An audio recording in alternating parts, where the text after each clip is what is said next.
What? Wait a minute. No, I'm sorry.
The 10,158th meeting of the Security Council is called to order.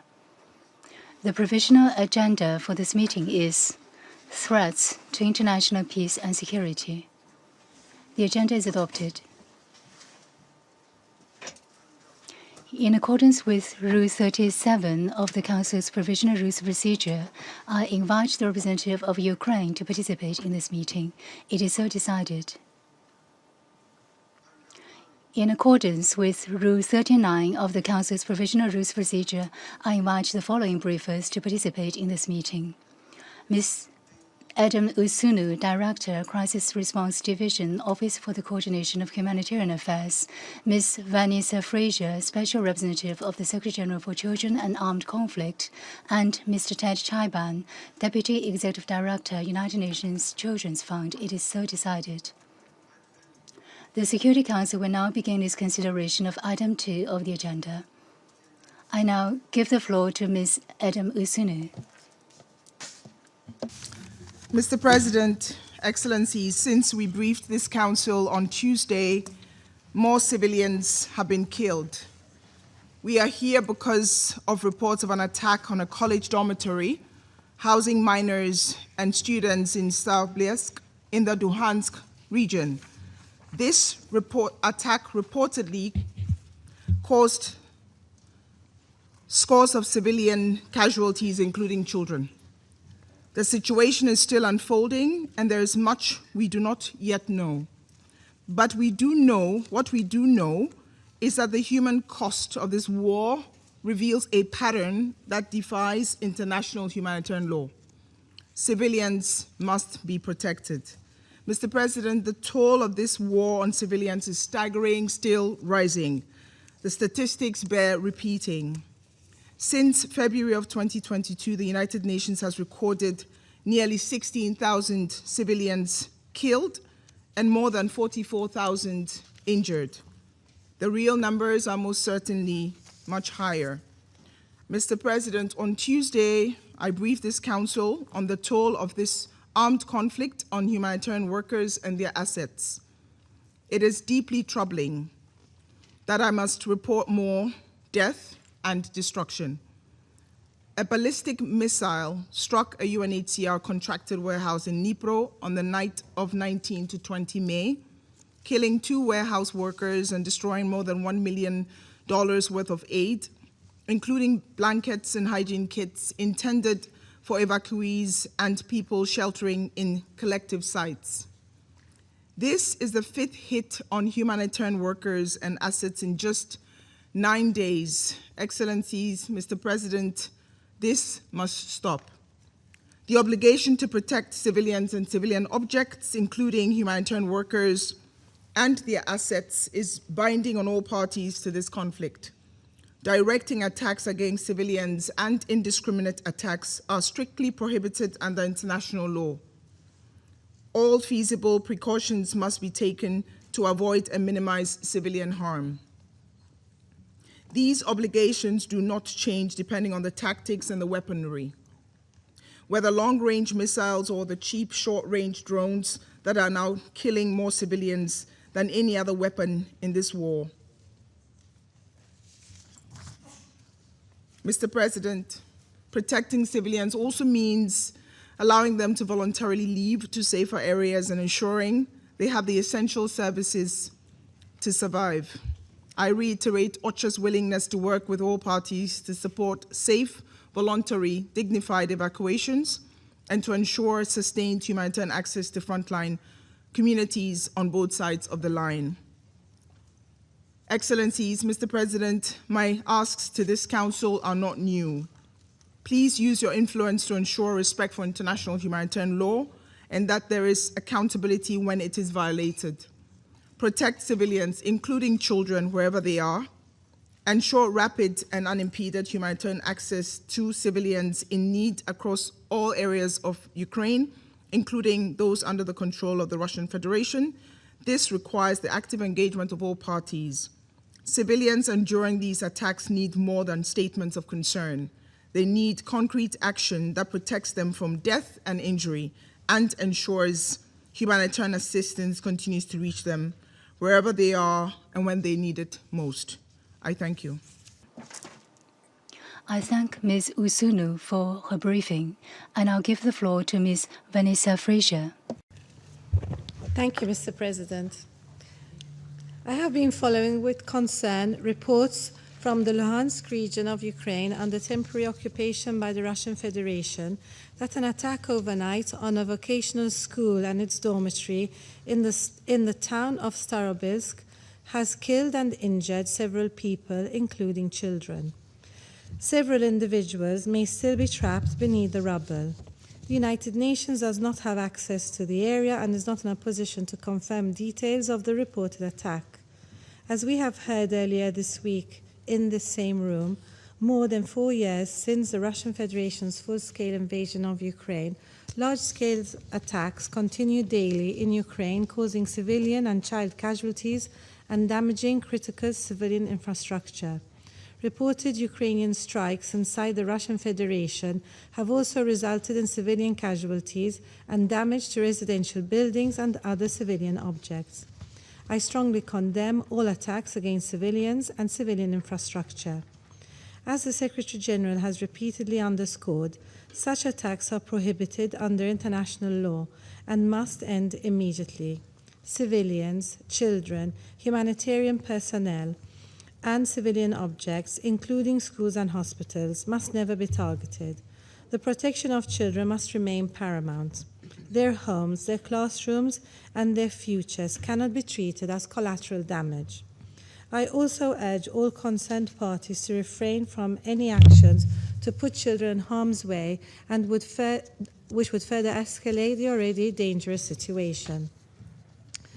The reported incident in Showbiz is a stark reminder of a broader and deeply troubling pattern. Attacks on schools continue to disrupt the education of millions of boys and girls in conflict-affected regions worldwide. When schools are damaged or destroyed, the consequences extend far beyond the immediate loss of infrastructure, sometimes of life too. Children lose not only their classrooms, but also their sense of safety, stability, their routine, and their hope and dreams of their future. This has devastating and lifelong impacts. Schools must remain safe havens, places where learning, growth, and dignity are protected. Education is not only a human right, it is a lifeline. I recently traveled to Ukraine and to the Russian Federation and visited locations impacted by the conflict in both countries. In Ukraine, I visited an underground metro school in the city of Kharkiv, where I spoke with school children who continue learning even under constant air alerts. I have also visited several sites impacted by the conflict.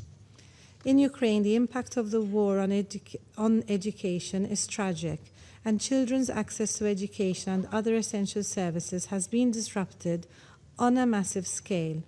According to UN-verified information, over 440 attacks on schools were verified in Ukraine during 2025, making it one of the situations on the Children and Armed Conflict agenda most affected by this grave violation. During my visit to the city of Belgorod in the Russian Federation, I also visited schools and spoke to students and saw firsthand how children have been affected by conflict and visited sites also impacted by this war. Across all conflict-affected regions, from the testimonies I have personally received in different situations I visited in the last months, children and their families and their communities all share the same message. Stop harming children. Put their protection first. Protect their schools. Do not compromise their education, their development, and their future. We must act with urgency and determination. Prove that children affected by conflict matter. Protected schools and education facilities is not an optional. It is a legal and moral imperative.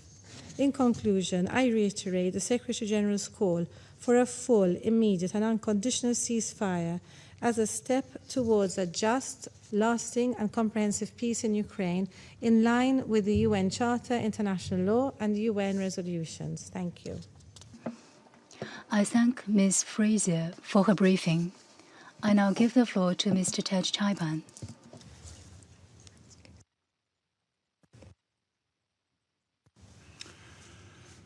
Mr. President, thank you for inviting UNICEF to speak today.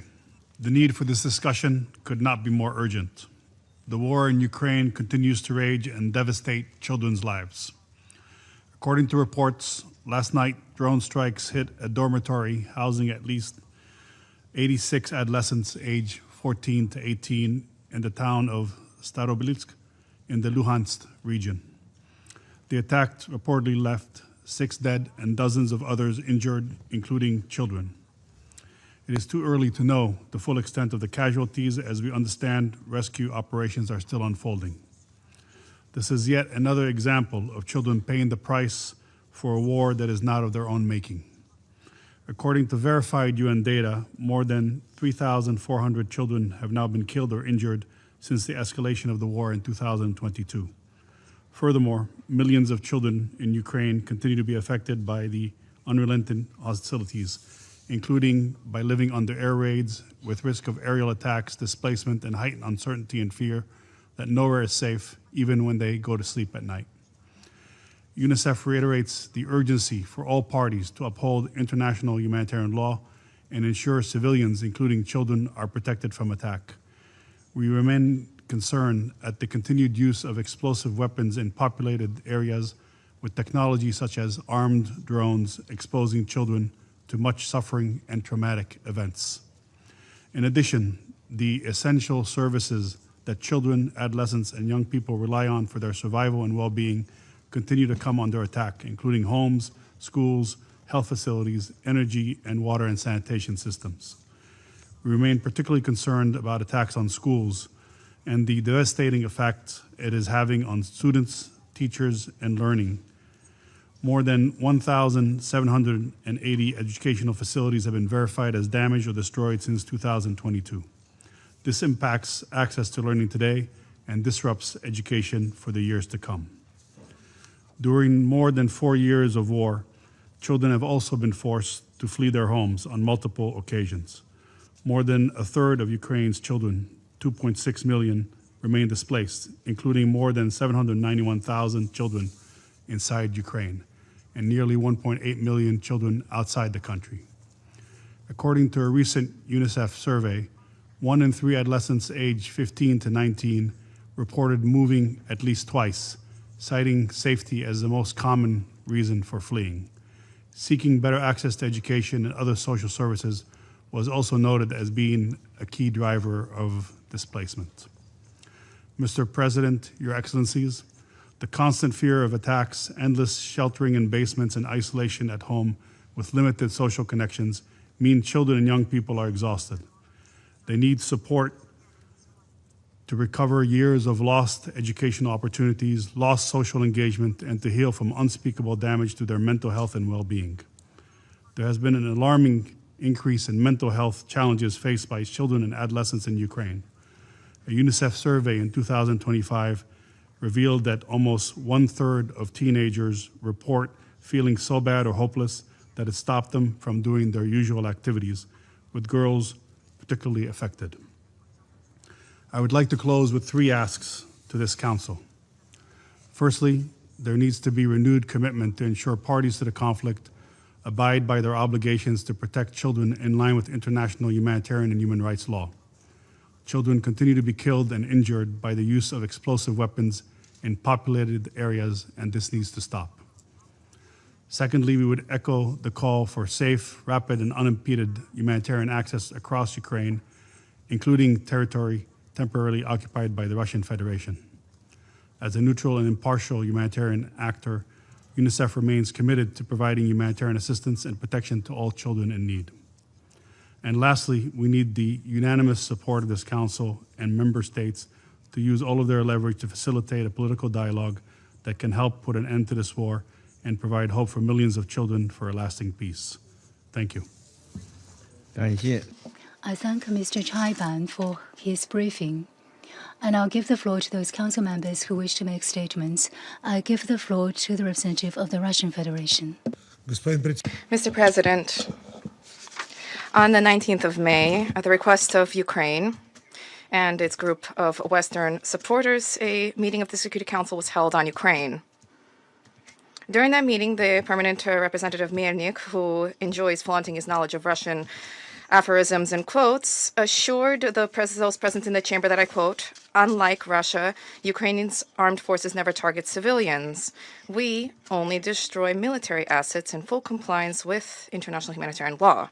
And we reject all the fairy tales that we have just heard." End of quote. He referred to the statement delivered by the Russian representative with crocodile tears by the representative of Russia, who once again seeks to squeeze sympathy and compassion out of this chamber. Waxing poetic on his favored theme, he talked about the destruction of Russia's economy, its inevitable collapse, as well as the eminent successes of the Ukrainian army and the defeat of Moscow that would be imminent. And in connection with this, I wish to invite Mr. Melnikov to the Russian Federation. I think that we can provide for his security there and safety so that he can see firsthand how the Russian economy is writhing. And not just in Moscow, but also in the provinces. I fear, however, that the Ukrainian permanent representative will be prevented from doing so due to his wishful thinking. I also wish to ask Pan Melnik if the Ukrainian armed forces achieved such unbelievable successes in the fight against the aggressor, why then does the Kiev clique continuously drone on and on about the immediate and unconditional ceasefire? These desperate appeals are somewhat at odds with your assessment of the situation on the battlefield. Incidentally, these are all rhetorical questions to which we will not hear any responses. The Ukrainian permanent representative has been speaking at the Security Council as a mouthpiece of the Kiev propaganda machine, attempting to awe impressionable Europeans with his rousing speeches, so God forbid they not have any doubts about the need to continue to provide support for the Ukrainian neo-Nazis. Mr. President, today we have convened an Emergency Security Council meeting in connection with the horrific terrorist attack perpetrated by the neo-Nazi Kiev regime targeting Russian civilians. On the evening of 22 May, the Ukrainian armed formation using 4 uncrewed lethal aerial devices deliberately targeted an administrative building and dormitory in the Starobelsk College of the Lugansk State Pedagogical University. When this occurred in the dormitory, according to existing reports, there were 86 students aged 14 to 18 and 1 worker. As a result, the 5-story building was destroyed to the 2nd floor, As of 3 o'clock, it has been confirmed that 6 people died, more than 40 children were wounded to varying degrees of severity. Unfortunately, this figure is liable to increase. A number of children continue to remain in critical condition in hospital, and the search for missing persons is ongoing. Children are still buried under the rubble. Furthermore, in Starobilsk, there have administrative buildings have also been destroyed and affected, including stores and private homes, and in one of them, a man has been wounded. The Russian Investigative Committee has initiated a criminal case. I will not overburden members of the Security Council with photographs from the area where this took place. For example, this one. We requested the Chinese presidency to circulate among the membership of the Security Council these photographs from where the incident took place. This constitutes a deliberate strike targeting a civilian object where children live and study, carried out at nighttime when the dormitory was full, and it was clearly perpetrated with the aim of incurring the highest possible number of casualties. Under international humanitarian law, this constitutes a war crime. The strike could not have been accidental. 3 waves of drones struck the same area. The drone strike targeting the college could not have been the result of the work of air defense systems nor radio electronic warfare, as was immediately alleged by Kiev. No person who was in the building in the area could have in any way participated in military activity, and there were no military objects in the vicinity of the college. This attack targeting sleeping children is the latest piece of evidence about the craven terroristic nature of the anti-humane substance of the Kiev authorities, who are sustaining battlefield losses, and in their agonies they are perpetrating attacks against that which is sacred.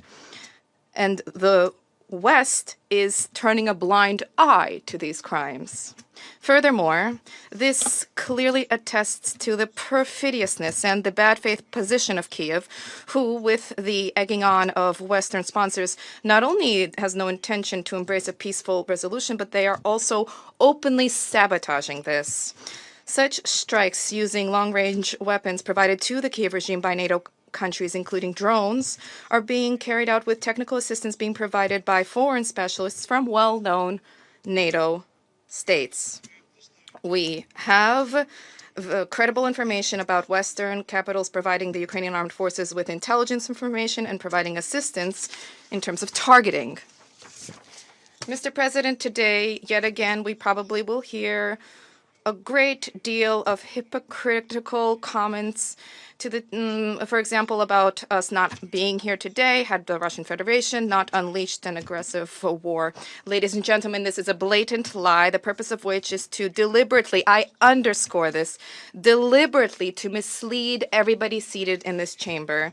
Had the Russian Federation not begun the special military operation, such tragedies as what transpired in Starobilsk would have taken place every single day. Moreover, for a long 8 years up until 2022, such deliberate strikes targeting civilian residents in Donbass were conducted on a virtually daily basis.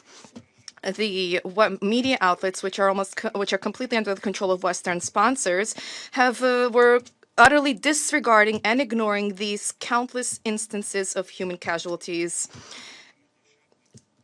taking place. So Russian and Russian language residents were mercilessly persecuted and prosecuted. Then they were viewed as second-class citizens. Such so-called leaders in the Western world did everything possible for their societies be left in the dark about the atrocities perpetrated by the Ukrainian radicals who seized power. There were significant attempts undertaken to create an idyllic picture of the new democratic authorities, thanks to whom a revolution of dignity took place, and allegedly the Ukrainian people, who allegedly were oppressed by Yanukovych, finally achieved a long-anticipated freedom. The truth lies in the fact that this was no revolution of dignity at all. This was an anti-constitutional coup fueled from abroad, during which a legitimately elected president was ousted.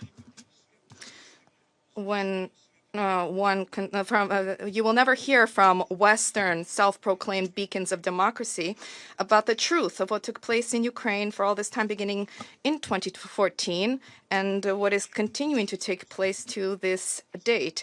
They remain silent about the fact that the post-Maidan clique is violently forcing and pushing through all-out anti-humane and inhumane nationalism, which is alien to the majority of the residents of Ukraine. We see the continuous glorification of those who, during the Second World War, with the Nazis, brutally exterminated hundreds of thousands of Jews, Roma, Poles, Russians, and Ukrainians. And along the same lines, we saw the full and complete tacit silence of the Europeans when the Hitlerite Nazi Andrei Melnik was exhumed in Luxembourg and heinously reburied in the center of Kiev. We continue to see reprisals targeting any dissent, and opposition has been languishing in torture chambers. Men of enlistment age, including those who are unfit for service, are rounded up in broad daylight in the streets of Kiev, Kharkov, Odessa, and many other cities, and subsequently they are either maimed and murdered, or they are sent to the front, being forced to fight for the corrupt people and their sponsors who have entrenched themselves on Bankovaya. These egregious instances, thousands of such instances, are frequently mentioned by us both during Security Council meetings and during informal ARIA formula meetings. And what is the response to all of this from Western champions of human rights?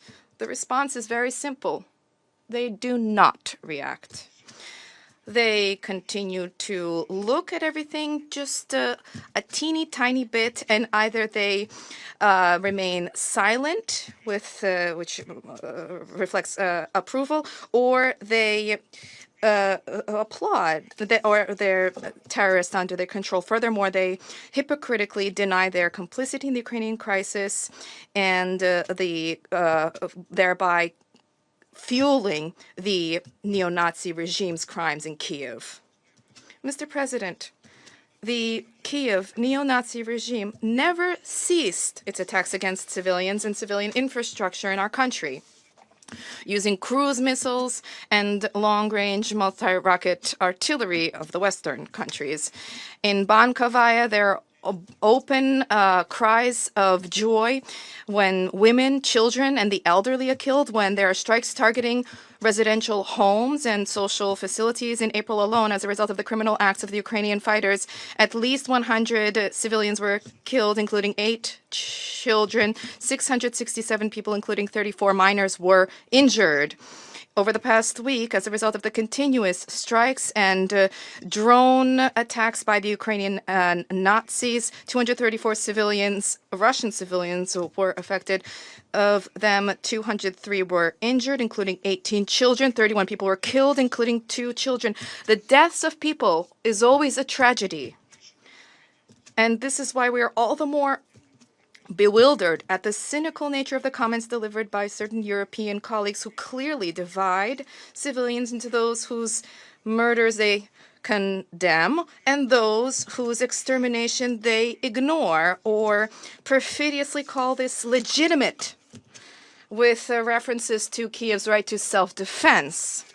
This is a deliberate murder of minors, and this took place against the backdrop of the mendacious lamentations of Kiev about the plight of children affected during military hostilities. The whole world is bearing witness to how cynical the Zelensky regime is when they make children objects of terror. Once again, it behooves us to note that members of the Security Council, Western members, who trot out insinuations about the alleged 20,000 Ukrainian children abducted by the Russian Federation, they remain silent about the crimes of the Ukrainian armed forces targeting Russian children, deeming them unworthy of protection. Similar appalling double standards were demonstrated by them regarding the Iranian school children who died as a result of the U.S. strike in late February in Minab, as well as the strike in Gaza, the strikes in Gaza, which have transformed the Strip into a children's graveyard. A number of countries seated at this table are the main providers and suppliers of weapons to the Zelensky regime, and they are not even concealing the fact that they view this as their right. You need to understand that in this way you are justifying and you are complicit in terrorist attacks such as that which took place last night, and accountability for these crimes will be inevitable. We call upon international structures, national governments, and the international community to provide a frank assessment of the crimes of the Zelensky regime and to strongly condemn the brutal terrorist attack in Starobelsk. Silence will be tantamount to complicity in the brutal actions of the Kiev terrorists and indifference to the plight of innocent, dead, and wounded children. To summarize, we began this special military operation in order to end the bloodletting and the lawlessness of the regime in the neighboring country, and rest assured that we will achieve these objectives. Thank you. 感谢。 I thank the representative of the Russian Federation for the statement. I now give the floor to the representative of Greece. I would like to thank OCHA Director Gosurnu, that the SRSG Fraser for Children and Armed Conflict, and UNICEF Deputy Executive Director Chaiban for the briefings. Mr. President, Greece has been unequivocal on the need to end Russia's war on aggression and has been supportive of peace efforts to that end. Yet, the bloodshed continues, with civilians suffering the consequences. The time for a comprehensive and sustainable ceasefire is long overdue. The reported attack against a college dormitory in the temporarily occupied territory of Luhansk is another stark reminder of the need to end this war. We call on Russia to allow access to the relevant UN agencies in order to verify and report to the international community. We recall that in blatant violation of international humanitarian law, this war has claimed the lives of almost 16,000 civilians in Ukraine, injuring more than 44,000. These numbers are growing by the day. Protection of civilians in armed conflict is non-negotiable. Compliance with international humanitarian law is not optional. IHL strictly prohibits the targeting of civilians, mandates the humane treatment of detained, and safeguards civilian infrastructure. Protection of children is also non-negotiable. In the course of this war, almost 800 Ukrainian children have been killed, almost 2,800 have been injured, and thousands more have been deported and forcibly transferred to Russia. Mr. President, the UN membership has repeatedly been vocal through multiple General Assembly resolutions on the need for an immediate ceasefire. The same applies for the vast majority of this Council. In this spirit, recent threats against Latvia are neither helpful nor conducive to a peaceful settlement. Greece expresses its full solidarity to Latvia as a fellow EU and NATO member state. Under no circumstances should the spillover of the military operations in the wider region be allowed. Once more, Greece condemns in the strongest terms any deliberate attacks against civilians and civilian objects, and calls for the unconditional and full respect of international humanitarian law, which includes measures to protect civilians from harm. We also stress the need to end and prevent all violations and abuses against children. Once more, Greece calls for the silencing of guns, the resumption of dialogue and diplomacy, and a good faith negotiation towards a comprehensive, just, and lasting peace that will be in line with international law, the UN Charter, and will fully respect Ukraine's sovereignty, independence, and territorial integrity. I thank you. I thank the representative of Greece for the statement. I now give the floor to the representative of Pakistan. Thank you, President. I would like to thank Director Gosurnu, SRSG Fraser, and UNICEF Deputy Executive Director Shaiban for their briefings. Ever since the beginning of the conflict in Ukraine, civilians, including children, and civilian infrastructure have been disproportionately affected by the attacks. We are deeply perturbed by the escalation in fighting lately and the consequential worsening humanitarian impact.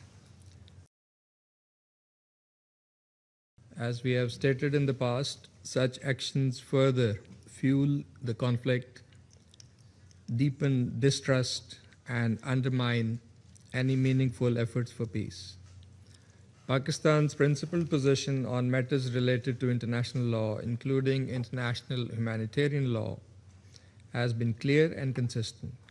Civilian and non-combatants must not become objects of attacks in situations of armed conflict anywhere.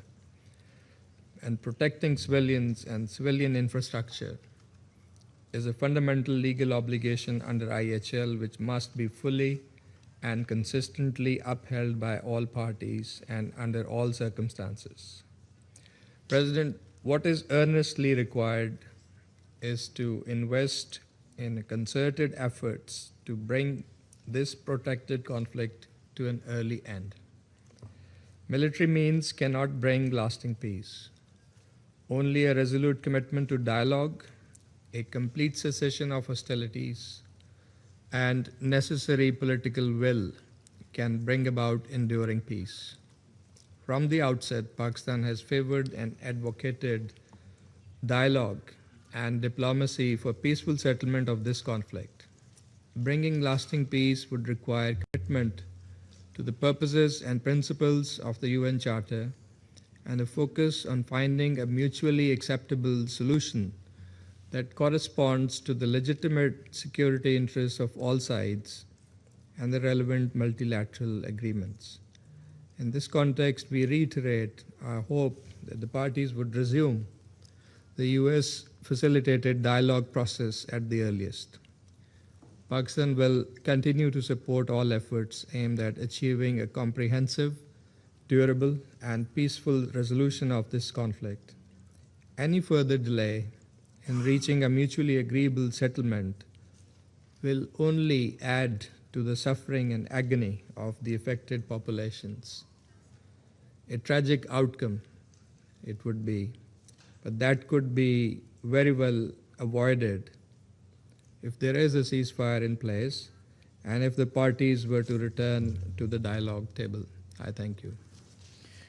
I thank the representative of Pakistan for the statement. I now give the floor to the representative of Denmark.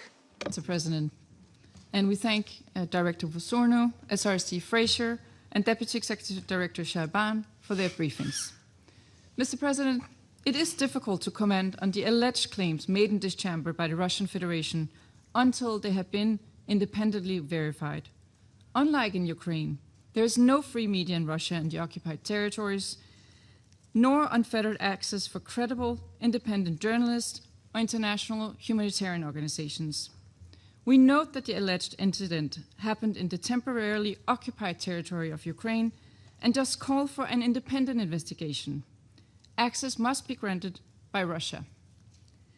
Throughout this war, Denmark has consistently deplored attacks on civilians and demanded full respect of international humanitarian law without exceptions. There must be full accountability and justice for all crimes committed in this senseless war of choice launched by Russia.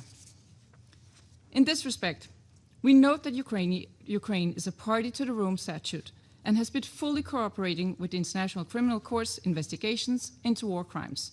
The same cannot be said about Russia. Mr. President, let us recall the facts. Russia invaded its sovereign neighbor, Ukraine, already in 2014 and then launched a massive full-scale invasion in 2022. The UN has verified that this attempt to change internationally recognized borders by force in violation of the UN Charter has so far killed and wounded over 60,000 Ukrainian civilians. And that figure includes almost 800 Ukrainian children killed and more than 2,715 children injured in Russian attacks. Not to speak of thousands more left without parents, or the millions who've spent 4 years with massively disrupted schooling, spending countless nights in bomb shelters in fear of their lives, forced to flee their homes, or in the temporarily occupied territories, the numerous and not forgotten Ukrainian children forced to deny their language and culture and attend Russian re-education camps, or the thousands who were abducted and transported to Russia in the immediate aftermath after the full-scale invasion, an unforgivable war crime resulting in an international arrest warrant against President Putin. Mr. President, let me also point to the fact that only a few days ago, Russia openly threatened to attack another peaceful neighbor, Latvia, in this very chamber. We reject these unacceptable statements, which we strongly condemn. Denmark stands firmly by our NATO allies and our EU partners against any threats. If we were to apply the same logic behind Russia's call for today's meeting, we would need twice daily Emergency Security Council meetings, including on the weekends, to only scratch the surface of the terror, death, and destruction inflicted across Ukraine by Russia. This only serves to remind us all that a full ceasefire, which Ukraine has offered Russia for over 1 year, cannot wait.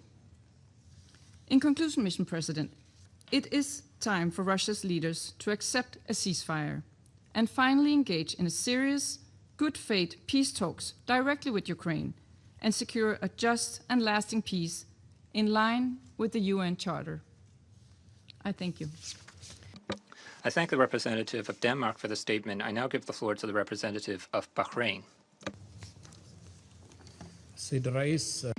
Mr. President, I would like at the outset to thank Ms. Adam Wasurno, Director of the Crisis Response Division at the Office for the Coordination of Humanitarian Affairs, Ms. Vanessa Fraser, Special Representative of the Secretary General for Children and Armed Conflict, and Mr. Ted Chaiban, Deputy Executive Director of UNICEF, for their briefings and valuable insights. Mr. President, the Kingdom of Bahrain expresses its deep concern over the ongoing war between the Russian Federation and Ukraine and its escalation in recent years. We also express concern over the grave humanitarian consequences for civilians, including children, a situation that highlights the urgent need to end this war. In this regard, I would like to highlight the following points. First, the Kingdom of Bahrain stresses the utmost importance of all parties to the conflict to avoid the targeting of civilians, civilian objects, and critical infrastructure, and the need for the parties to respect the provisions of international humanitarian law at all times. Attacks affecting civilians and civilian infrastructure continue to increase, resulting in loss of life and worsening humanitarian and living conditions. This threatens security and stability and undermines international efforts aimed at achieving comprehensive and sustainable peace in Europe and maintaining international peace and security. Second, the Kingdom of Bahrain had previously warned a few days ago in this Council, and today we reiterate this warning about the growing and concerning use of drones in conflicts. This contributes to increasing instability, the indiscriminate targeting of civilians, and poses a long-term threat to international peace and security. Such incidents have been repeatedly observed this year. Third, the Kingdom of Bahrain reiterates its welcoming of the United Nations Secretary General's call for a comprehensive, immediate, unconditional, and lasting ceasefire as a fundamental step toward achieving a just and sustainable peace. Bahrain also encourages temporary truce initiatives, including those proposed by the President of the United States, Donald Trump, which are hoped These truces, these initiatives are hoped to translate into tangible results on the ground and lead to long-term peace. Fourth, the Kingdom of Bahrain emphasizes the need to intensify diplomatic efforts toward achieving lasting peace that ensures the return to normal life for civilians, including children, allowing them to return to their schools and continue their education safely and without fear or danger, just like children everywhere in the world, free from the effects and the suffering of war. In this context, the Kingdom of Bahrain expresses its appreciation for the efforts of the United Arab Emirates, which have led to the release of 7,101 detainees from both sides since the outbreak of war in Ukraine. It also commends the efforts of the Kingdom of Saudi Arabia in facilitating the release of detainees and prisoner exchanges between Russia and Ukraine, as well as the continued humanitarian mediation efforts of the State of Qatar to reunite children with their families. We also commend the efforts of the President of the U.S. in political mediation and temporary ceasefires.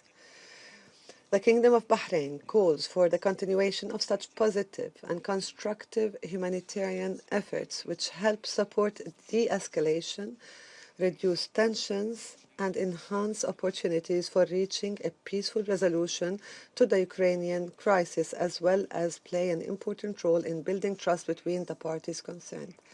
In conclusion, Mr. President, the Kingdom of Bahrain reiterates its support for a just, sustainable, and comprehensive solution that will end this destructive war and restore security and stability in Europe, in line with the principles of the UN Charter, international law, and relevant UN resolutions.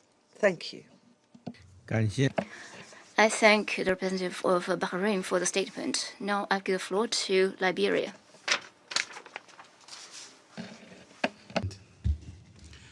We join in thanking the briefers and welcomes the participation of the distinguished permanent representative of Ukraine. On Wednesday this week, Liberia reminded this council that international humanitarian law exists to place a shield between civilians and the violence of war. Yet, while we in this chamber awoke in safety this morning, we are reconvened this afternoon on claims by a respected member that overnight an attack is said to have struck an academic building and dormitory in Starobilsk, killing and injuring civilians, including children. If confirmed, this will constitute a grave violation of international humanitarian law. Mr. President, Liberia unequivocally condemns any attack directed against civilians or civilian objects, whoever the perpetrator and wherever such acts occur. The principle of distinction is fundamental and non-negotiable.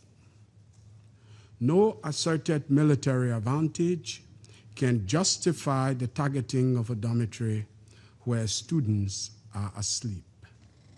Let us be clear.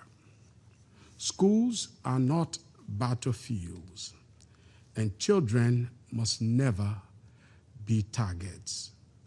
Liberia reaffirms its strong support for the Safe Schools Declaration and calls on all parties to honor their commitments to protect students, educators, and educational facilities. Ultimately, we renew our calls for an end to the war and for enhanced diplomatic efforts to achieve a lasting, peaceful solution. In this regard, we wish to call on the Council to demand full compliance by all parties with international humanitarian law, particularly with respect to the protection of civilians and civilian infrastructure. We also call for guaranteeing safe, sustained, and unimpeded humanitarian access to affected populations.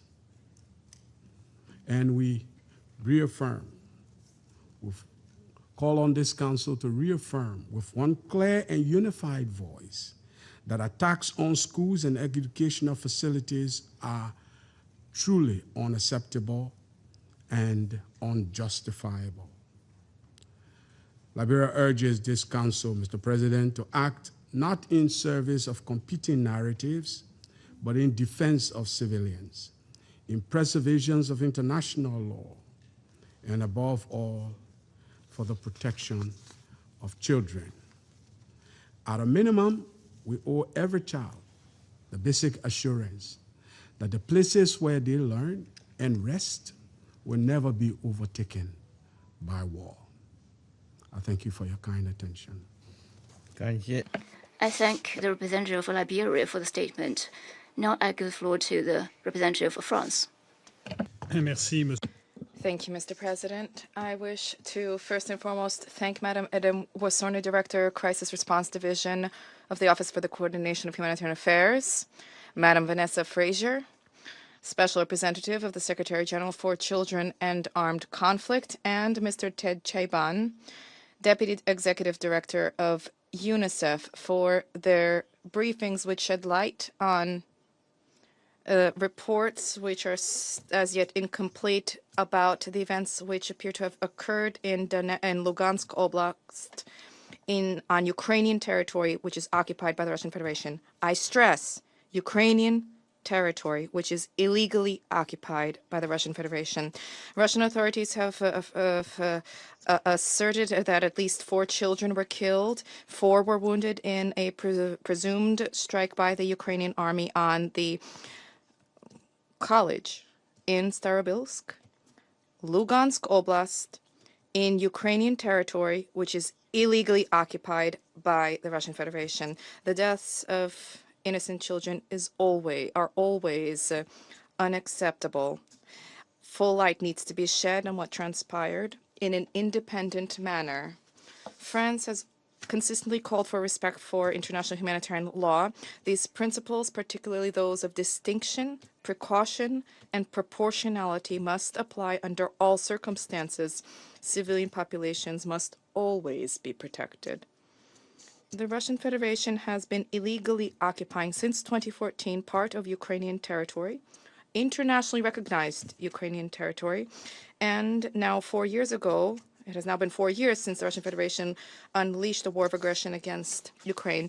Russia called for this emergency meeting of the Security Council, has been on a daily basis bombarding major Ukrainian cities with utter disregard for civilian lives. Russia has sought to break the resistance of the Ukrainian population, stripping people of access to electricity and heat during glacial winters. Russia has allowed for the torture of Ukrainian prisoners of war and civilians in its jails. A number of United Nations reports attest to this.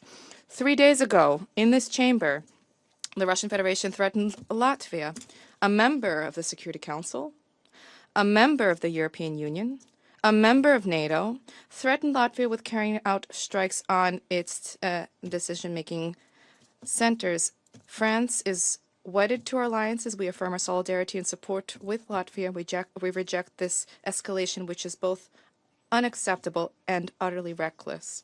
Russia has refused to allow for the extension of the ceasefire after the 9 May celebrations, and this after having done the same with the Orthodox Easter truce in April. It is past time to bring this war to an end.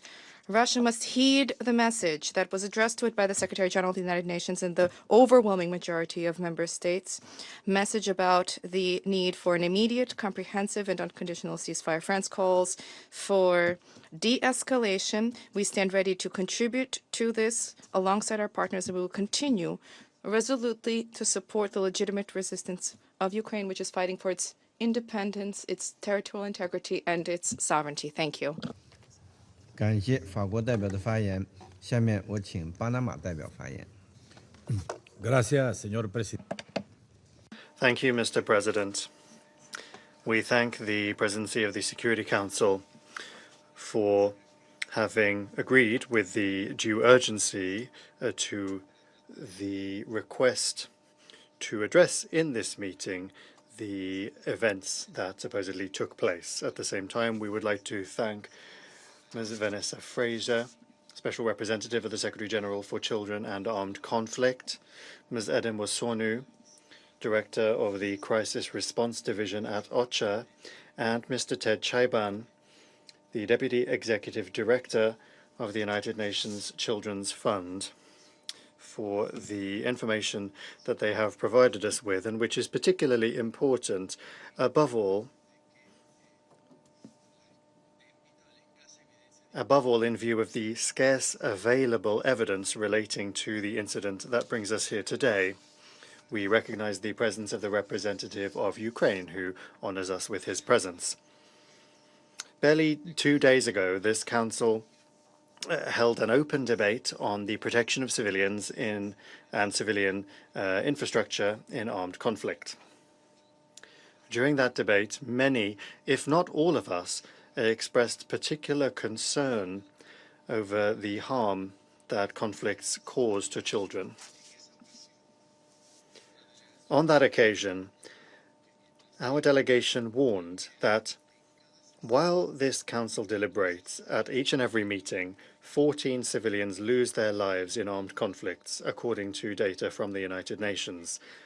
Regrettably, what took place in Luhansk, where it is reported that a drone attack at night against the dormitory of an educational facility took place, and this presents us once again with a painful reality. The available information perhaps does not allow us to fully know or verify the scale nor the total scope of the human consequences of this attack. But we cannot allow that the repetition of war and above all its repercussions against children, we cannot allow it to continue to erode our ability to feel anything, because the great risk of long drawn-out conflicts is not only physical destruction, it is also the moral normalization of suffering. Quite frankly, we have to ask ourselves, when did we start to accept that children could become collateral damage time and again in modern warfare? The most alarming thing is that attacks against schools, boarding schools, universities, and educational facilities no longer generate the same level of international shock that they once did. We have seen this happen in Gaza, in Sudan, Iran, Afghanistan, Nigeria, and Syria. Schools bombed, children wounded, killed, or abducted, classrooms reduced to rubble. Panama has consistently condemned attacks against the civilian population, regardless of where they take place or who perpetrates them. We do so again today, faced with reports coming from Starobielsk, and we will always continue to do so, because international humanitarian law cannot be applied selectively, and the protection of civilians, above all the protection of children, cannot be conditioned by political, military, or strategic considerations. The attack that we are considering today requires our attention. Once again, it highlights a deeply alarming reality, one that was recently highlighted in the report of the Secretary General. State actors are those that are primarily responsible for a significant number of incidents affecting the civilian population and civilian infrastructure in armed conflicts. Schools, student residences, hospitals, and other civilian infrastructure are spaces that should remain protected with a red line. Above all, they should be protected from destruction caused by increasingly sophisticated technological capacities such as drones, which must not become the scene of destruction, nor can they become targets in a war in which the civilian population continues to pay the highest price. Every attack of this nature, be it intentional or not, that is targeted at educational facilities and residences where children study, live and sleep, any such attack leaves permanent consequences, lives cut short, irreparable physical wounds and psychological trauma that will mark entire generations and which will affect communities for decades, and which also harm the continuity of the education of future citizens. This Council must not allow the noise of war to lead us to forget that protecting children must be the most basic and most sacred way that we defend our humanity. The scale of the war, the escalation of the war in Ukraine, the more than 4 years of conflict and its intensification, fed by the provision of arms and resources, are sufficient arguments to put an end to this conflict, beginning with an immediate, complete and sustainable ceasefire. Now is the time to say, enough is enough. We call upon the parties to not turn civilians into the hostages of this war, above all in the case of children. It is only through dialogue that an agreement can be reached that will put an end to this war. Thank you very much.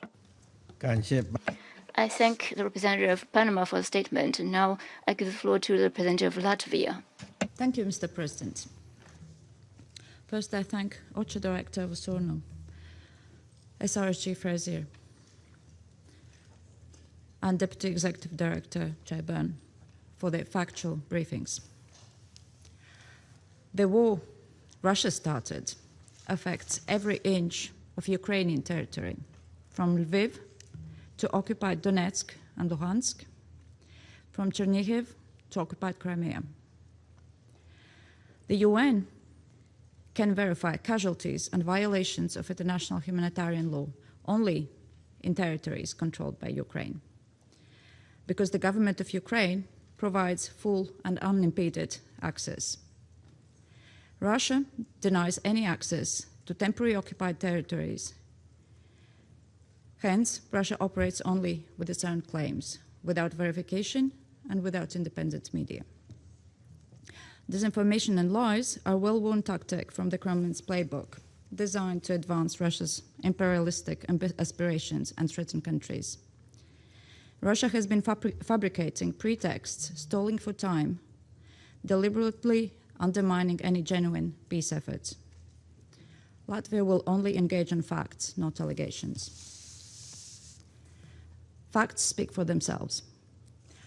UNICEF has verified that in Ukraine, Russian bombardments have killed or injured more than 3,200 children since the start of full-scale aggression in 2022. For 3 consecutive years, UN verified child casualties in Ukraine have increased. More than 1,700 schools and other education facilities have been damaged or destroyed. OHCHR has verified that at least 238 civilians were killed and 1,404 injured in Ukraine in April alone. In April, the Security Council held only 1 meeting on Ukraine. WHO has verified at least 2,881 attacks by Russia in Ukraine against healthcare, affecting health workers, facilities, ambulances, and medical warehouses. There are numerous UN investigative reports that detail widespread war crimes and crimes against humanity committed by Russia and Ukraine. Let Russia and its allies remember, accountability for all atrocities committed is not optional. It doesn't have an expiration date. Latvia consistently has been calling on Russia to provide full and unimpeded access to occupied territories, and Russia itself, for UN agencies and international monitors. In every meeting, Latvia has stressed the dire situation in the occupied territories. In February, Latvia underscored again the forcibly transferred Ukrainian children and militarization of Ukrainian children in the occupied territories. In March, we drew the attention to the widespread torture against prisoners of war and civilian detainees taking place in Russia's detention facilities, including in the occupied territories. In April, we highlighted the ethnic, political, and religious persecution of Crimean Tatars, who make up the majority of the political prisoners in occupied Crimea. Last Tuesday, we raised the unacceptable situation in the occupied village of Oleshki, where due to Russian drone attacks and mined roads, civilians are trapped in the village with limited food supplies and no drinking water. Mr. President, it is outright cynical and shameful that Russia has called this meeting today. It is obvious that for Russia, international humanitarian law matters only when it fits its imperialistic goals. Only when Russia will fully cooperate with the UN system and independent monitors, there can be meaningful engagement. So far, there are only attacks on the UN system and independent monitors. Internet blackout imposed on its own population and repression of independent media. So my message is clear. Russia started this war in 2014. Russia can end it. Leave Luhansk, leave Donetsk, leave Sevastopol, leave Mariupol, and let the Ukrainian people live in peace as they did before. Unconditional ceasefire is the first step to achieve a just and lasting peace in line with the UN Charter. I thank you. I thank the representative of Latvia for the statement, and I'll give the floor to the representative of the United States. And thank you to our briefers today. We are following the reports of those killed and wounded in Luhansk overnight. Many questions concerning this attack remain outstanding. The United States again calls for Russia to allow humanitarian workers to access areas under its control. While we await answers to those questions, we underscore the need for an immediate and comprehensive ceasefire as a means toward a durable, negotiated end to the war. This death and destruction must stop now. The United States once again calls on the Russian Federation and Ukraine to end the war, in which millions of people have suffered. We urge you to negotiate in good faith to end this violence, out of your duty to protect and preserve the lives of your citizens. The fact that I even have to note this highlights the obscene absurdity of our situation. As President Trump has clearly and succinctly stated, I don't think in terms of winning and losing. I think in terms of getting it settled so we stop killing all these people. The United States remains committed to a diplomatic solution and will do whatever it can to bring the war to a durable end. Lastly, we reaffirm our support of our fellow Security Council members and take note of the letter circulated yesterday by Latvia. It is also worth reiterating, the United States fulfills our commitments to NATO. Thank you, sir. I thank the representative of the United States for the statement, and I'll give the floor to the representative of the United Kingdom. Thank you, Mr. President, and thank you to the briefers. We have seen the reports cited by the Russian Federation regarding an alleged drone hit in Starobilsk, Ukrainian territory currently under temporary Russian occupation. At this stage, as we have heard from the briefers, the incident has not been objectively or independently verified. And as Russia refuses to allow any independent verification, we may sadly never get this. The United Kingdom deplores any loss of civilian life or injury, particularly to children. As we and others have noted this week, we should condemn all civilian harm wherever it occurs, and we do. The protection of civilians is a core principle of international humanitarian law. In that context, we must also be clear that there would be no civilian deaths if Russia had not launched its illegal full-scale invasion of Ukraine.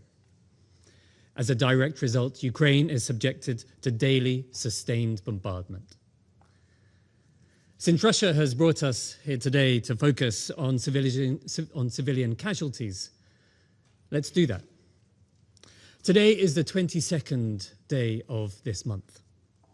In the 22 days so far, Russia has killed at least 170 Ukrainian civilians, including today, when Russian drones hit a residential area in the heart of Dnipro, injuring at least 20 people, including a 9-month-old girl and a 6-year-old boy who are still receiving care.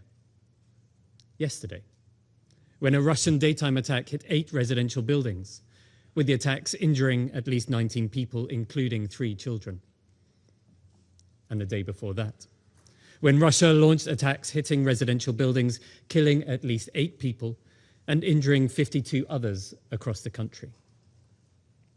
And this all comes just days after Russia unleashed the most intense aerial bombardment, the most intense aerial assault of the war so far. In Kiev, Ukrainian authorities report that 24 people were killed and 47 injured, including children, when a residential building was struck in Kiev. I could go on. May is on track to surpass the record high number of civilian casualties that Russia inflicted upon Ukraine in April, as they continue to launch coordinated attacks on critical infrastructure. We should all be focused on preventing the loss of innocent lives. And the truth is that we would not be sitting here today if Russia had opted for diplomacy instead of aggression, in 2022 or at any point since then. Indeed, they continue to reject diplomacy. It was this delegation which, just days ago, egregiously threatened Latvia, another council member in this very chamber. If Russia truly wished to protect civilians, it would agree to the ceasefire. The ceasefire that Ukraine and the rest of the world has been calling for, or better yet, it would end this war outright. Thank you, Mr. President. I thank the representative of the United Kingdom for the statement. I now give the floor to Colombia. Mr. President, thank you for convening this emergency meeting. I thank the Director of the Crisis Response Division of OCHA, Ms. Edem Osonu, the Special Representative for Children and Armed Conflict, Ms. Vanessa Fraser, and Deputy Executive Director of UNICEF, Mr. Ted Shaiban, for their detailed briefings. I also extend my greetings to the delegations participating in today's meeting. Colombia notes with great concern the recent escalation of this conflict and the reports of attacks that continue to affect the civilian population and civilian infrastructure, including educational facilities. In a week in which this Council and the membership have practically in unison reiterated the urgent need to strengthen our commitments to the protection of civilians, what we continue to see on the ground is deeply concerning. Colombia has been clear in its message. Attacks against civilians and civilian objects are unacceptable, wherever they may come from. Schools, universities, and places of learning must never become theaters of war. And the same goes for humanitarian facilities, hospitals, collection centers, or any other place that is essential for the civilian population. International humanitarian law is not optional, nor does it allow for selective application. It is a legal obligation enshrined in numerous international instruments and, furthermore, strengthened by the political commitments made by states. The parties must respect and uphold these obligations. Regrettably, today, the facts demonstrate that this appeal is not being heeded. Colombia expresses its profound concern over the escalation in the means and methods of war in this conflict, including the growing and incremental use of drones and their convergence with new technologies. The evolution of technology does nothing to change legal obligations. The use of these systems cannot come at the expense of the principles of distinction, proportionality, and precaution. In a context in which there is already clear disrespect for international humanitarian law, the use of these technologies raises additional concerns, particularly when they can weaken the capacity to distinguish between military targets and the civilian population. Mr. President, Colombia reiterates that the priority must be peace. This conflict will find no solution in a greater escalation or in successive retaliations or the normalization of attacks that continue to claim civilian lives. There is an urgent need to resume dialogue, re-establish active, functional channels of communication that are focused on achieving concrete results and also making progress with confidence-building measures that make it possible to reduce the suffering and open up spaces, real spaces for de-escalation. Colombia reiterates its appeal for an immediate ceasefire, not a symbolic one, but a real one, as a first step towards stopping the violence and creating the conditions for moving towards a just and lasting peace. Thank you, Mr. President. I thank the representative of Colombia for the statement, and I'll give the floor to the representative of the Democratic Republic of the Congo. Mr. President, the Democratic Republic of the Congo is following with grave concern the continued deterioration of the security and humanitarian situation in Ukraine, as well as the continued expansion of the effects of this war on the civilian population, essential infrastructure, and the prospects for a peaceful settlement. My delegation would like to thank the briefers for their briefings, which once again recall the urgent need for a responsible mobilization on the part of this Council for the protection of civilians, for de-escalation, and to find a just, lasting, and credible peace. Mr. President, recent reports of a drone attack that hit a establishment housing minors and students in Starobelsk in the region of Luhansk are deeply concerning. 72 hours after our last intervention, the fears that we expressed on the subject of this drawn-out conflict and its repercussions for the civilian population have unfortunately been echoed in the tragedy that has just occurred. You will recall that my delegation drew the attention of this Council on Tuesday to the fact that recent developments in this conflict illustrated a dangerous trend, and this latest attack confirms that trend. The longer this war continues, the more fragile the line between the battlefield and the civilian space becomes, exposing the population to increasingly serious suffering. The Democratic Republic of the Congo would like to firmly recall that the protection of civilians in conflict remains a sacrosanct principle that cannot be contravened nor contextualized by any logic of war or any military consideration. No response can justify the fact that children and schools are attacked. The protection of civilians cannot be selective. It is incumbent upon all parties in all circumstances in accordance with international law, international humanitarian law, and the fundamental principles of the Charter of the United Nations. The Democratic Republic of the Congo recalls once again that there can be no military solution to this conflict. Dialogue and diplomacy represent the only paths towards a lasting settlement of this conflict for the sake of the population that has suffered all too much. In this regard, my delegation invites all of the parties to exercise restraint and to pursue de-escalation, and this council, invite this council to encourage all mediation efforts that are being taken, including by partners. My delegation also recalls that rapid, safe, sustainable and unhindered humanitarian access must be guaranteed for all persons in need.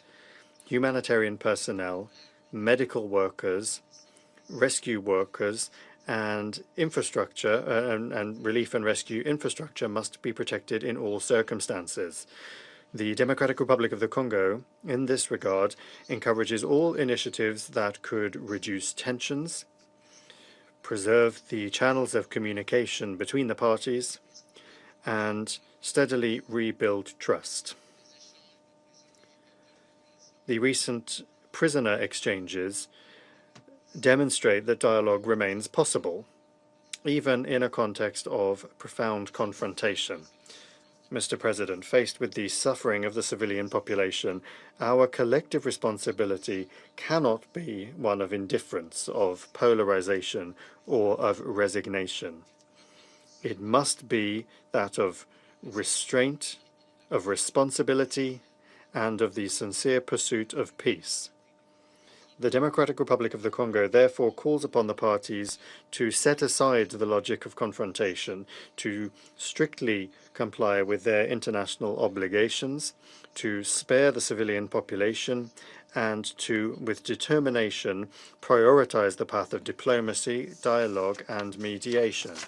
To conclude, my delegation reaffirms its commitment to the purposes and principles of the United Nations Charter, respect for international law, and the need for a lasting peace rooted in the security of the populations, responsibility of the parties, and the restoration of confidence. Thank you.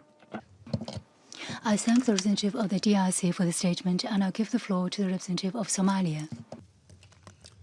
Thank you, Mr. President. I thank the briefers for their sobering briefings. As we convene today, my delegation remains deeply concerned by the reported recent development. The ongoing hostility serves only to prolong human suffering and further diminish the prospect for a sustainable peace. We are troubled by the continued escalation of military actions affecting civilian and civilian infrastructure. The protection of civilians, particularly children, the most vulnerable, and the preservation of schools, hospitals, and homes are non-negotiable obligations enshrined in international law. Our delegation reiterates that all parties must prioritize de-escalation and exercise utmost restraint. We remain convinced that there is no military solution to this protracted conflict. Dialogue and diplomacy remain the sole viable means to bring this crisis to an end.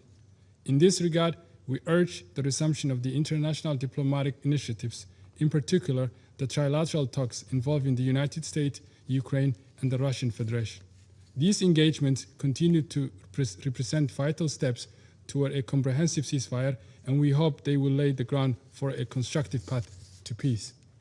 A durable and just resolution must address the underlying root causes of the conflict and be fully consistent with the United Nations Charter and the principles. Lasting peace will require compromise, confidence-building measures, and a shared vision of common sustainable security. In closing, Mr. President, my delegation reaffirms its unwavering support for all diplomatic efforts aimed at achieving resolution that restores peace, security, and stability in the region. I thank you. I thank the representative of Somalia for the statement. I shall now make statement in my capacity as a representative of China. I thank Director Wosonu, SRSG Frazier, and Deputy Executive Director Chaiban for their briefings. China has noted the reported drone attack on a school in Starobelsk and expresses deep concerns over the resulting casualties, particularly those among students. China condemns any attacks targeting innocent civilians. A protracted Ukraine crisis, intensifying situations on the battlefield, and immense suffering of the people. These are the things that no party, including China, wishes to see. Lately, the parties launched a frequent and large-scale drone and missile attacks, subjecting more and more residential areas, schools, and civilian infrastructure to attacks. It is a very worrisome situation, we call on the parties to remain calm and exercise restraint, strictly observe international humanitarian law, effectively protect the safety of civilians, cease attacks on civilians and civilian infrastructure, promptly escalate the situation on the battlefield, and strive to bring hope for an early return to peace. The Ukraine issue is at a critical stage of dialogue and negotiations. In this context, what we need are goodwill instead of hatred, de-escalation instead of heightened tensions, and efforts towards the same goal instead of military confrontation. Although the momentum of negotiations has slowed down a little, and the major differences remain in the positions of the parties, if we can keep the talks going, we will see the dawn of peace. The relevant parties should redouble their efforts, demonstrate political will, show flexibility, take each other's legitimate security concerns seriously and address them properly, and aim to reach a comprehensive, lasting, and binding peace agreement at an early date. China's position on the Ukraine issue is objective, impartial, and consistent. Guided by the four shoes principle put forward by President Xi Jinping, we have always stood on the side of peace, dialogue, and humanity. We firmly support ending the conflict and reaching a political solution and have made extensive efforts to promote peace talks. Together with the international community, China stands ready to continue playing a constructive role for the political settlement of the crisis. Thank you. I resume my function as President of the Council. I now give the floor to the representative of Ukraine.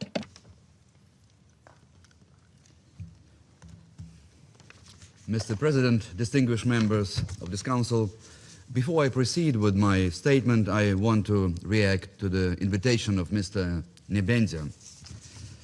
I'm not sure that I will have any appetite to visit Moscow.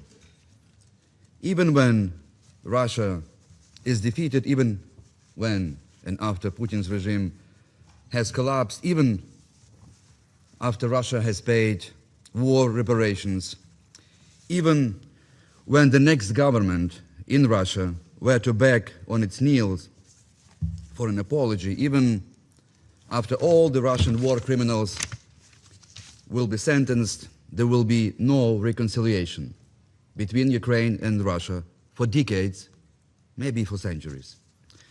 I will even refuse to visit Moscow as a member of the Ukraine delegation that will travel to Russia to witness Russia's signature of its declaration of capitulation. Mr. President, unlike on other occasions, I will refrain today from thanking the Presidency, and I will not extend the customary words of appreciation for the convening of this emergency meeting, as neither the facts nor the circumstances provide any legitimate justification for placing this matter before the Security Council this afternoon.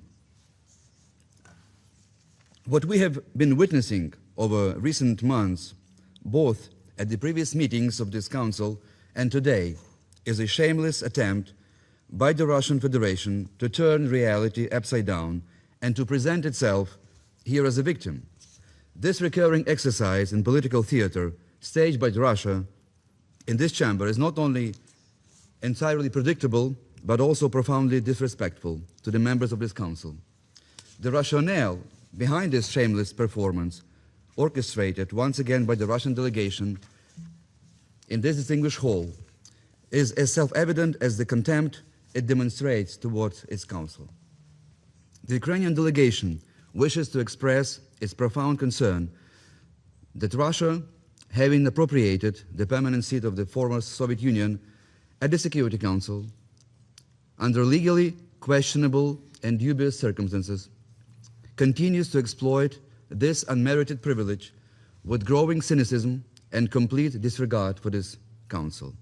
It is truly alarming and disturbing that Russia, which hijacked this seat without any proper legal procedure, keeps abusing this privilege relentlessly and without the slightest sense of restraint or responsibility, in a manner unworthy of a permanent member of the Security Council entrusted with the maintenance of international peace and security. Sitting on the Council does not give Russia a license to spread lies and disseminate propaganda. If we would follow this logic, then Ukraine would be going to request emergency meetings of this Council every single day. If you, distinguished members of the Council, are ready to meet 5 times a week to address Russian atrocities against Ukrainian civilians, so is our delegation. Mr. President, just 3 days ago, we met in this chamber to address Russia's escalation of its war of aggression against Ukraine and witnessed new horrified reports about growing numbers of civilian casualties in Ukraine and Russia's barbaric war crimes. During this week, the brutality of Russian atrocities, as we just heard also from the distinguished briefers, against the civilian population only increased dramatically. 478 attack drones and ballistic missiles were launched against Ukraine in the last 3 days only. As a result of these strikes, 3 civilians were murdered and over 30 people were seriously injured. On May 20th, Russia struck the city of Konotop in the Sumy region with drones killing 1 person and injuring 11 civilians. A multi-story residential building was hit with floors from the 2nd to the 4th destroyed. On the same day, a missile struck, as we just heard from the report of Ms. Wosornu, a warehouse in Dnipro used by UNHCR, killing at least 2 people while destroying 900 pallets of humanitarian aid and shelter materials valued at over $1 million. It was the first attack by Russian armed forces on a UNHCR facility since the start of the full-scale invasion. Also, on the 20th of May, Russia shelled the city of Vilnyansk in the Zaporizhia region, hitting a private house and seriously injuring 4 civilians, including 2 children, a 2-year-old boy and a 12-year-old girl. Just yesterday, Russian troops attacked the city of Dnipro again, damaging residential high-rise buildings and injuring 19 people, including children, a 6-year-old boy, a 9-month-old girl, and a 13-year-old boy. The same day, Russian forces shelled Sumy using long-range artillery, with strikes recorded at 5 locations in the Kovpakivsky district. 3 people were hospitalized, including a 13-year-old boy. Today, Russia continued its attack across Ukraine, launching 124 drones overnight. While most were intercepted, several strikes hit multiple locations, causing casualties. Mr. President, let me repeat, all these numerous war crimes were committed by Russia just within the last 3 days. What is important to know is that all those facts regarding Russian crimes in and against Ukraine are not just well documented by our national investigative authorities, but also verified by independent international monitoring mechanisms. In particular, since 2014, the UN Human Rights Monitoring Mission in Ukraine has been operating with full capacity to collect objective information and establish facts regarding Russia's systematic violations of international humanitarian law. Detailed reports on Russia's crimes in Ukraine, including deliberate attacks and killings of civilians, are regularly published by this UN mission, as well as by the Independent International Commission on Inquiry in Ukraine, the OSCE Office of Democratic Institutions and Human Rights, and relevant Council of Europe monitoring bodies. Ukraine has nothing to conceal and fully cooperates with all these independent institutions.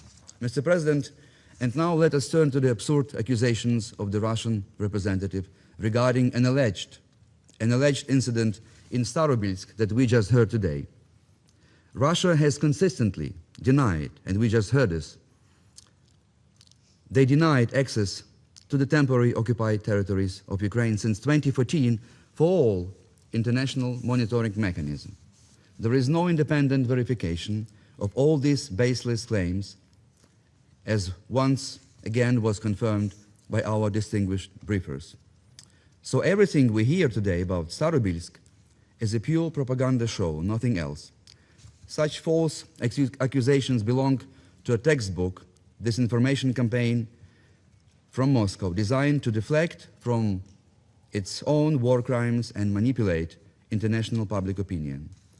These groundless allegations fit a well-documented pattern of Russian disinformation operations aimed at distorting reality, creating confusion, and evading responsibility. To establish the truth about what is happening in Starobilsk, as well as in other occupied towns and villages of Ukraine, including Donetsk, Luhansk, Kherson, Mykolaiv, and Crimea, all these territories must be liberated from Russian occupation, and they will be liberated. Mr. President, Ukraine again categorically refutes all false accusations regarding this incident in Starobilsk. Ukraine is exercising its inherent right to self-defense under Article 51 of the Charter to protect its people and liberate its own land from foreign occupation. Let me remind this Council, the Ukrainian city of Starobilsk was brutally occupied on the 3rd of March 2022 by the Russian armed forces. Now, according to reports that we have, only 20% of its citizens remained in this occupied city.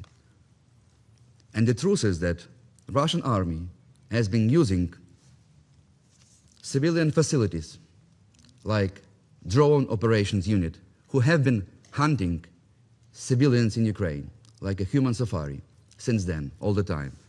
And it's also something that you have to remember speaking about this alleged incident. I would like to reiterate once again that Ukraine's defense forces operate under strict democratic oversight. They act in absolute compliance with international humanitarian law, including the principles of distinction, proportionality, and precaution. Ukraine only targets legitimate military targets and facilities used for military purposes. Our armed forces take every precaution to minimize collateral damage, unlike Russia's forces. The operations on the night of May 22 exclusively targeted the Russian war machine. The strikes successfully neutralized an oil refinery which was fueling occupation forces, ammunition depots, air defense assets, and also command centers. Mr. President, the hypocrisy of Russia's Federation knows no limits. The Russian representative routinely uses mirror propaganda, accusing Ukraine of the exact war crimes that Moscow commits daily. Russian troops continue to deliberately target Ukrainian cities as we speak, energy grids and residential areas, while Ukraine surgically dismantles the military infrastructure enabling those attacks. Mr. President, I would pose what is perhaps a rhetoric question to this chamber. For how much longer will the members of the Security Council, those who rightfully serve here, either by virtue of the UN Charter or by the trust vested in them by the General Assembly, continue to tolerate this cynical instrumentalization by Russia, this undisguised mockery at the hands of the Russian self-appointed impostors seated among us? One may look into history for guidance, and one finds there is a rather instructive parallel. Russia's claim to the permanent seat of the former Soviet Union bears resemblance to one phenomenon of the so-called Lzhe-Dmitry, false Dmitry, a pretender who briefly occupied the throne in Moscow under a borrowed legitimacy. For those who are less familiar with Russian history, Lzhe-Dmitry or false Dmitry was an impostor who claimed to be Tsarevich Dmitry, the younger son of Ivan Grozny, Tsar Ivan the Terrible. On that false claim of identity, he managed to seize the throne in Moscow in 1605, only to hold it for less than a year before his deception was exposed and his rule collapsed. In that sense, one might describe today's Russian Federation without excessive embellishment and not without irony as a kind of UN collective false Dmitry. Россия — это ООНовский Лжедмитрий. Russia is the UN false Dmitry. Permanent seat of this council, not through the established UN Charter procedures, but through manipulation and sleight-of-hand tactics. We are fully aware that it will not be easy to correct this fateful error of modern history and deprive the Russian Federation of its permanent seat of the Security Council that it hijacked through highly questionable means. But this decision is inevitable. It is just a matter of time. Mr. President, Russia is losing its aggressive war against Ukraine, not just in the battlefield. Russian troops have reached a breaking point. What we observe is a diplomatic defeat of Russia also here the United Nations. It appears nervous, displaying visible signs of desperation. The very convening of this meeting is such a sign of weakness and an attempt to turn the tide and to squeeze a tear out of this council. Allow me therefore to conclude with a suggestion for my Russian colleague regarding his official report on today's meeting to Mr. Lavrov and perhaps also in copy to Mr. Putin. As you may anticipate, I will formulate it in a language that they are unlikely to misunderstand. So your telegram to Moscow, Mr. Nebenzia, shall be very brief. Chef, все пропало. All is lost. I thank you. I thank the representative of Ukraine for this statement. The representative of the Russian Federation has asked the floor for a further statement. I give him the floor. Mr. President, I am very pleased at the knowledge of the Ukrainian permanent representative about Russian history, but with your permission, I will not enter into a dialogue with him because this is a pointless and there's a useless initiative. I would like to talk about something else. Frankly speaking, it is somewhat awkward, and I'm a little bit ashamed for certain members, colleagues of the Security Council. We knew that we would hear what we would hear from European members of the Security Council, something similar, but today their cynicism has reached staggeringly high levels. Not a single one of them deigned to even mention the dead children in Starobelsk. The representative of Denmark stated that that apparently that there's no access to them. Do you need access to rubble? Or perhaps you will allege that Russia itself did that, or these are computer-based graphics? You allege that you cannot, that there's no independent corroboration of this not being staged, but even the headquarters of the Ukrainian armed forces have confirmed that they struck Starobilsk. This is not even hypocrisy, not even double standards. This is a blatant mockery of child victims. We stated in we said in our statement that there are victims for you who warrant grief and those who do not warrant it. Hearing you, I'm talking about those present, the members of the European Union, those who are absent, is a mockery, a deflation of the feelings of those who suffered, irrespective on which side. How did we reach this point? European representatives do not view children, the young students of Starobilsk, the residents of Donbass, and the people in Russia as people. This does not dehumanize them. This dehumanizes you, those of you who are seated here making such statements. Are you really not ashamed of making such statements, saying what we hear today? This is a form of the dance on the bones of those who have perished.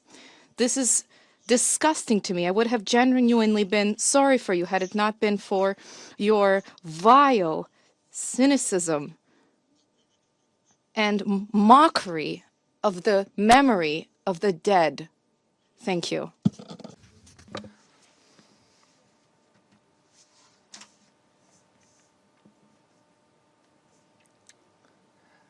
I note that the representative of Denmark has asked for the floor. You have the floor. To prolong this on a Friday afternoon, but I feel compelled to respond to the remarks by the representative of the Russian Federation. Unlike what was predicted by the representative of the Russian Federation before we all spoke today, where we were lectured about the kind of double standards we would show this afternoon, I would just repeat what I said in my statement. Throughout this war, Denmark has consistently deplored attacks on civilians and demanded full respect of international humanitarian law without exceptions. There must be full accountability and justice for all crimes committed in the senseless war of choice launched by Russia. This, of course, includes any kind of killing or maiming of children, which we have repeatedly said in this chamber. So no, we do not feel shame. And actually, yes, we would like to have access, because this is exactly what we demand in any situation in this chamber. We would like to have independent verification so we know what we're talking about. It has not been possible in this hour. So thank you very much. 现在发言名单上。 There are no more names inscribed on the list of speakers. The meeting is adjourned.